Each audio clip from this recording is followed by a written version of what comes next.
Alright guys, TacticalRab back again today. I hope you're all doing well and enjoying your day so far. As Censor flexes on the haters last night after that $150,000 tournament, a clip has emerged of Dashy reacting to Doug's reaction to that victory over Scump and his thoughts exactly on Doug's place within the scene of competitive Call of Duty at the present time. Very much intrigued to your thoughts and all this stuff in the comment section below. If you enjoyed the video, hitting the like button is the best thing you can do. Tap the channel if you're new people. Please consider subscribing as well if you have not yet already. YouTube tells me around about 50% of you guys watching right now will not yet be subscribed. Big red button, you guys know the vibe. Firstly, this from Unable. Thought this is actually really interesting. Drazah and Envoy. So you guys may well know that Envoy plays with his head on backwards. Like, I can't fathom how that's even possible, frankly. That, you know, the audio comes out the right ear, but like his brain perceives it as the left ear, because I think when he was a kid, maybe he accidentally put it on backwards, and that's just how he learned to play. Which, but in real life, he works like normal. It's kind of crazy. The also crazy thing is that Drazah does the same thing. I couldn't believe it when I found out about this. But, of course, Drazah and Envoy, the SMG duo, on the same team, you would think, on LA Thieves, unless Kenny's going to run the SMG, we'll see about that one. But apparently there's some software they're going to get, as Modog says, like a program to invert their headset audio, so they don't actually have to wear their headphones backwards. So I guess that might be a massive step in the right direction, to be honest, from the Thieves guys. Maybe that's going to take these guys to the next level if they don't have to deal with the uncomfortable feeling, I guess, of having their headset on backwards. I really can't believe this stuff, but still, I thought it was interesting.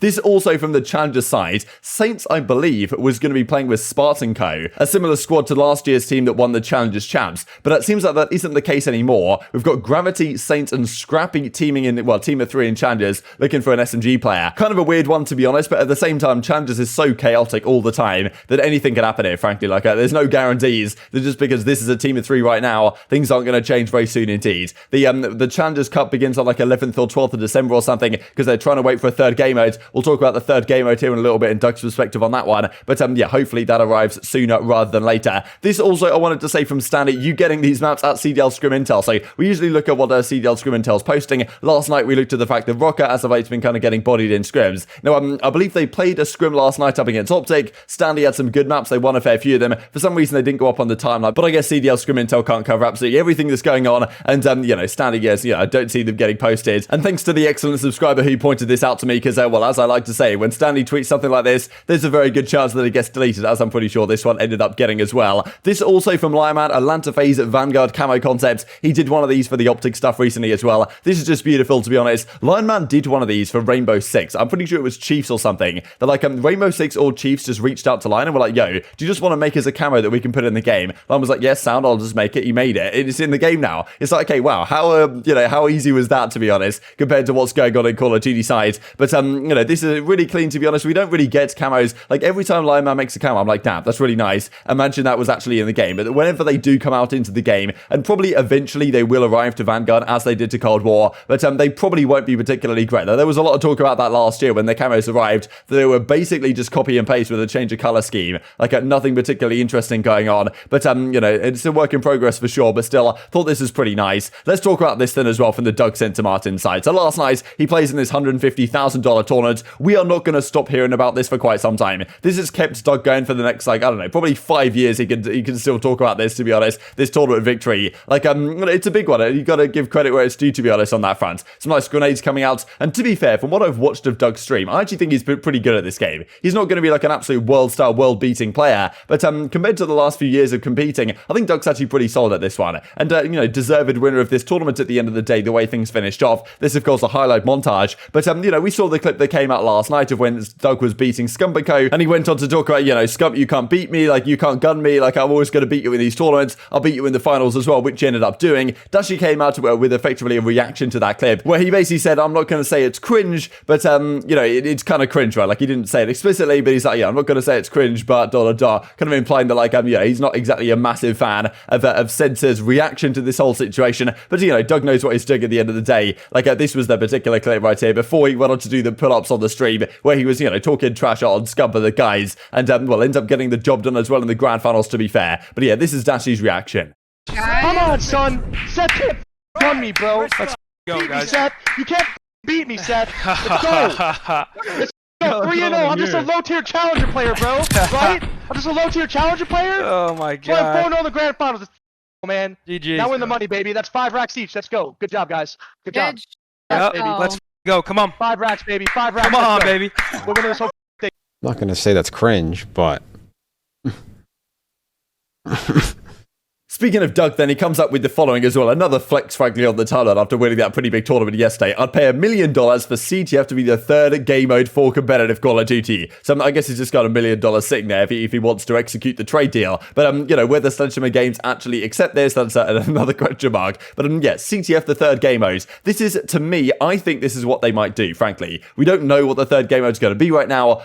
We hope at least on the 8th of December when season 1 arrives. I'm pretty sure that's when they're actually going to be dropping the third game mode as well. I'm hoping. I'm not really sure what I'm hoping for. I just hope one of the game modes arrives. I think CTF could work in this game. The spawns are the big question mark though. If the spawns actually don't make any sense, then it's not going to be good. And World War II CTF wasn't exactly great. But to be fair, I think we could have some entertaining matches here in CTF compared to Control. And I think we can find some of these maps that will work. Honestly, the way these are laid out, some of them I think will actually work for this, rather than being a super one-dimensional in terms of how the players is made. But Slusher isn't necessarily so convinced. He says, look, what map would even work for CTF in your opinion? Really, you only need 3. That's the thing. You just need 3 maps that work, and then you're okay. So Tuscan, I think, actually is one that is plausible. You want to look at the map layout, and the map needs to be relatively flat at the back of the map on each side, just so that, the flag can be in the middle there of their base, without having to worry about people camping super deep in the spawn. And then if you do get the flag out, they can spawn out on either flank, so they have to make the choice of whether they're going to overextend or they're going to wrap back. That's the ideal situation, really. You can see the legendary CTF maps generally have that kind of theme going on. Now, in this situation, I think Tuscan could make that work. Berlin maybe as well, even though it's a little bit suspect. And Bacage, maybe it can happen, but it's going to be an interesting one. As Slasher says, Bacage sounds lit, right? Because that map could be absolute chaos, especially with a bit of a respawn delay. There could be a lot of caps going in. As Looney says, didn't think a map could be worse than Doc CTF. So London Doc CTF back in World War II was it was a really strange one, frankly, because you literally pulled the flag, run it straight down middle, and then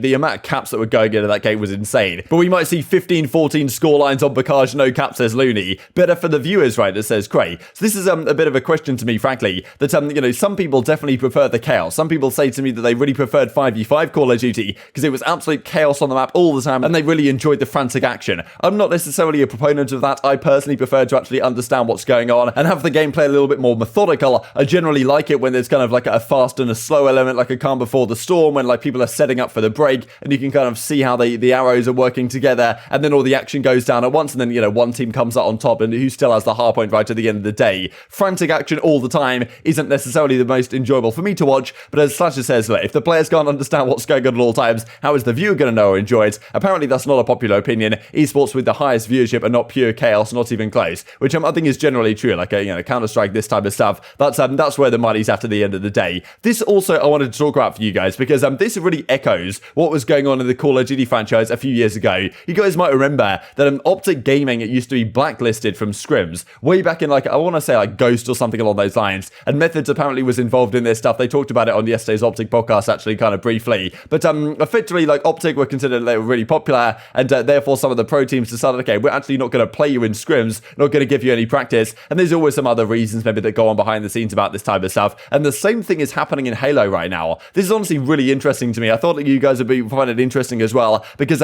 Sentinels, which is considered one of the best teams really coming into this game, Lethal, Snakebite, Frosty, these type of guys, I'm pretty sure, and pretty much all the other pro teams right now are just refusing to practice against them and not give them any good practice here, which is quite remarkable, really. This is a tweet we'll have a look at this thread here in just a second, but as HGS Intel says, people aren't scrimming Sentinels for reasons unknown, presumably because they were disrespectful for years, quote unquote. So kind of crazy stuff. This is the tweet thread from Renegade here from Cloud9, saying I'm just not doing this. Lethal comes in, what's funny, this quite the thread already here between Spartan and Lethal, of Snakebite here, Lethal for sure, and I don't know, just a crazy thread really, just talking about the playstyle thing. That's what some people say. It's about the playstyle that Sentinels have that people don't want to scrim up against, which seems kind of strange to me. There's probably other reasons going on there, but whether they just don't want this team to actually be so good, therefore they're not going to scrim against them. It's a really interesting thing. This happened in Call of Duty, but only for a very brief period of time. I wonder if there's any world in which this could possibly happen again. I think it would be difficult to get away with, and at the end of the day, if you're Atlanta FaZe or something, but let's say someone breaks a gentleman's agreement, for example, right? Someone comes through, I don't know who it would be. Let's say it's someone in FaZe. They break a GA, and maybe by accident or whatever, the pro community isn't particularly happy about it, and therefore they say, okay, FaZe, we're not scrimming you at all ever. We're just going to sit back and relax and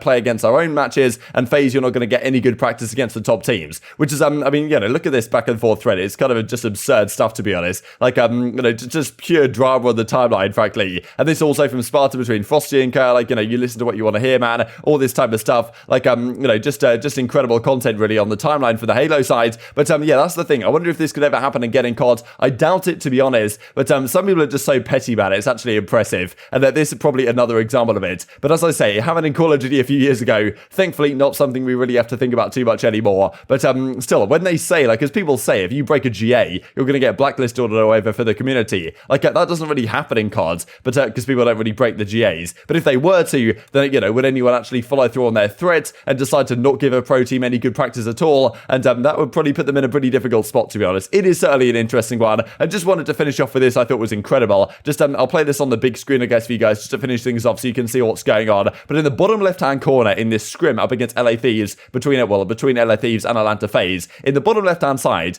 Drazah, I'm pretty sure it's Envoy and Kenny, yeah, Envoy and Kenny, they spawn in looking the wrong way on the rooftop over at the far right-hand side of the map. So as they spawn in, they just go sprinting forwards as you normally would do, and they run straight off the maps to their death. Like, honestly, if this happens in the Pro League, I will crack up. But every single day, there's another issue within the game. But, you know, it's just entertaining at this point. Very much enjoying your thoughts in the comment section below. Hope you guys enjoyed the video. If you did enjoy it, hit in the like button, tells the YouTube gods this is a good video, and looks like you should see it as well, and upgrade the competitive Call of Duty community. Thank you for watching as always, take care, and I will see you next time.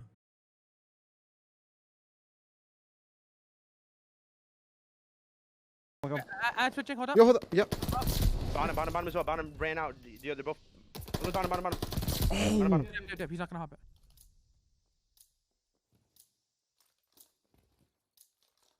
He's on it. I'm tweaking. You're. 15 seconds. You have a nade. Nothing. Let's go, Ash. Bro, and you just dunked on this guy. Oh my god! Oh my! Oh my god! This guy got, bro. 5 guys. Oh my! Oh no. God, no. Yo, this guy got postered. No cap. I'm not even trolling. I'm done, by the way. I think left so you couldn't see my score. Yo. I left so you couldn't see my score. I'm 4-9. Yo. Bro, this guy is literally